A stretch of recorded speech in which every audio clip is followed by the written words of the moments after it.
بسم الله والصلاة والسلام على رسول الله. ازيكم عاملين ايه؟ النهارده جايبين لكم فيديو بعنوان تليفوني مصدر ازعاجي والسماء لا تمطر ذهبا ابدا ابدا ابدا. حصل معايا نصبايا اليومين اللي فاتوا دول واستدركت النصاب كده شويه، وحبيت اعرض لكم النصبايا دي بتيجي ازاي. انا في حد قال لي عنها من حوالي 3 4 شهور، فالحمد لله كان عندي فكره بسيطه عنها. بس الموضوع من اوله يعني باين، اللي فاهم او اللي جرب حاجات زي كده قبل كده هيبقى فاهم الدنيا ماشيه ازاي. الموضوع ان جاني على الواتساب رساله زي ما انتم شايفين كده، بيقول لي احنا عاوزينك موظف معانا ومش عارف ايه، والكلام يعني بسيط. في وقت فراغك ان انت هتحط لايكات او تعمل متابعه لبعض الناس في الانستجرام والتيك توك. قلت مفيش مشكله، خدتهم على قد عقلهم. ودي مهام ومش مهام ومش عارف ايه، وبعت لي المهام اللي هو بيقول عليها، وبعت لك رقم اجنبي بقى وبيتكلم لغه اجنبيه ومش عارف ايه. فرحت ايه، خدتهم على قد عقلهم، قلت له مفيش مشكله، بس المهمه النهارده مش عارف هتحط لايك ومش عارف، حطيت زي ما هم قالوا. بعد كده بعت لي 40 جنيه على فودافون كاش. قلت مفيش مشكله. تاني يوم حاولت اكون معاهم في نفس الميعاد، بس كان عندي شغل ما صادفش معايا، حاسس ان انا ايه بتهرب منه او كده. فراح ايه، ما ردش عليا تاني. جاني بقى على التليفون تاني يوم، على التليفون التاني. رحت انا ايه بقى، قلت عشان ما يروحش مني انتظم معاه بقى.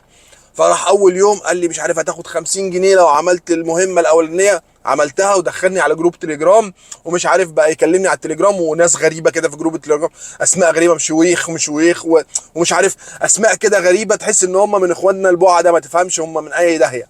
المهم بس هو اشتغال، يعني هو عامل الكلام ده عشان انا الوحيد اللي في الجروب اللي ماليش حق ان انا اكتب، لكن هم كلهم بيكتبوا المهمه حصلت مش عارف ايه الكلام ده. فقلت خدهم على قد عقلهم، ده شكله بيشتغلني وعاوز يعمل عليا حوار، فما فيش مشكله، خليه ناخده على قد عقله.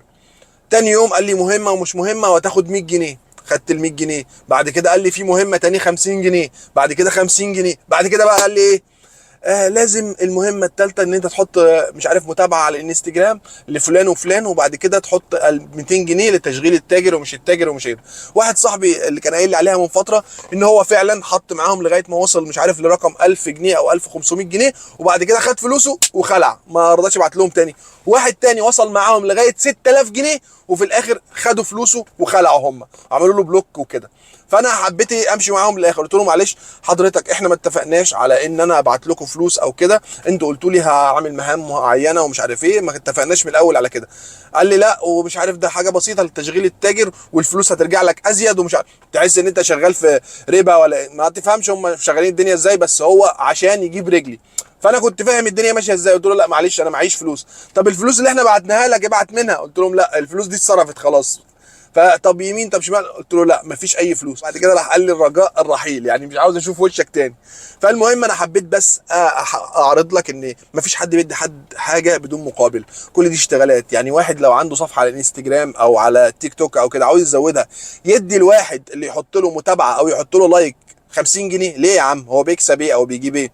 فالكلام يعني المفروض الواحد يمرر الكلام اللي اتقال قدامه على عقله، يشوف الموضوع ده ماشي ازاي. طب ماشي انا اعمل متابعه، المتابعه دي قيمتها 50 جنيه، طب ليه؟ طب ده هيكسب ايه؟ طب ده هيكسب ايه؟ وعاملين جروب ومش عارف المهمه تمت تحس ان انت ايه، حاجه يعني ان هم شركه بجد. وهو موضوع فاشل. كان اشتغل عندنا من سنتين كده، اتكلمنا عنه، موضوع الرمال البيضاء ومش عارف ايه، وضحكوا على شويه ناس وخدوا فلوس وهربوا وكده. دلوقتي بقى عشان ايه يجيب رجلك بطريقه تانية، ان هو الاول كان بيكلمك ان هو مصري، دلوقتي بقى ان هو حد من بره بقى، وجايب رقم امريكي، واللي جايب لي رقم كويتي، واللي مش عارف جايب لي رقم منين، عشان يشتغل الناس او يثبت الناس ان هو فعلا شركه.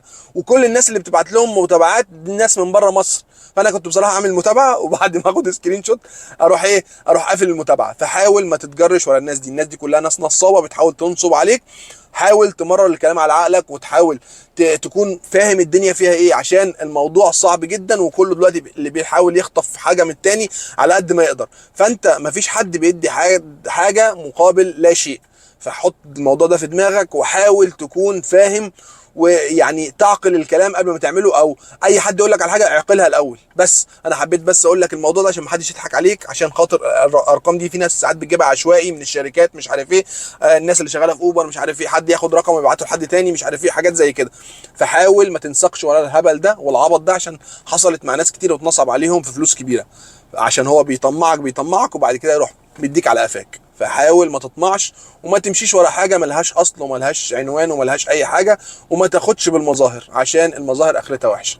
اهم حاجه بقى لو عجبك الفيديو اشترك في القناه وفعل زر الجرس عشان يوصلك مننا كل جديد، وما تنساش الاشتراك في جروب التليجرام، هسيب لك اللينك تحت الفيديو، واي حد عنده اي مشكله يبعتها لنا. وقبل ما تقفل الفيديو صلي على النبي، واشوفكم الفيديو الجاي ان شاء الله.